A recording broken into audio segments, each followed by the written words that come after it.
લવ hello સાંભળો. અલા તું કેમ આ 2-3 દિવસથી ઘરે આવતી નહીં? કેમ ક્યાં ગયા છે? પિયર ગઈ છે એના. હલો, હા સાંભળો, એમ કહું છું, મને છે ને બહુ શરદી થઈ ગઈ છે.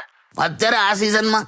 ખબર નહીં યાર, એટલી બધી શરદી થઈ ને તો પછી પહેલા તો મેં મારા ફ્રેન્ડને પૂછ્યું હા તો મને એણે એવું કીધું કે લીલી હળદર આવે ને, હા કે ઈ લીલી હળદર ખા, લોહીમાં ગરમી રહેશે ને તો શરદી નહીં થાય. હા.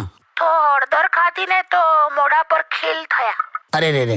પછી મેં મારી બીજી ફ્રેન્ડને પૂછ્યું કે આનું શું કરું, તો એણે મને કીધું કે કાળી દ્રાક્ષને છે ને રાત્રે પલાળી દેવાની અને સવારે ખાઈ નાખવાની, હા તો કેવું શરીરમાં ઠંડક થશે. તો મેં એ ચાલુ કર્યું ને તો પાછી શરદી થઈ ગઈ. બોલ અલા શું કરું યાર. નાશ લે, તું સિમ્પલ નાશ લેવાનું ચાલુ કરી દે.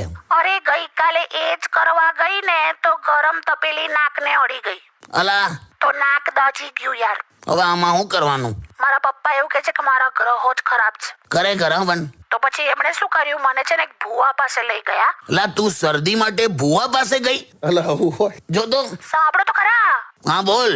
મને ભુવાએ એવું કીધું કે 6 પેઢી પહેલા, શું 6 પેઢી પહેલા? હા, મારા મોટા દાદાએ મારી દાદીને છે ને સોનાની નથણી નથી અપાઈ. હું સોનાની નથણી? હા, એટલે આમાં શું થાય છે કે દાદી કરીને હા એ દાદી ઘડીએ ઘડીએ મને શરદી કરાવીને હેરાન. લવ. હલો સાંભળો. અલા તું કેમ આ 2-3 દિવસથી ઘરે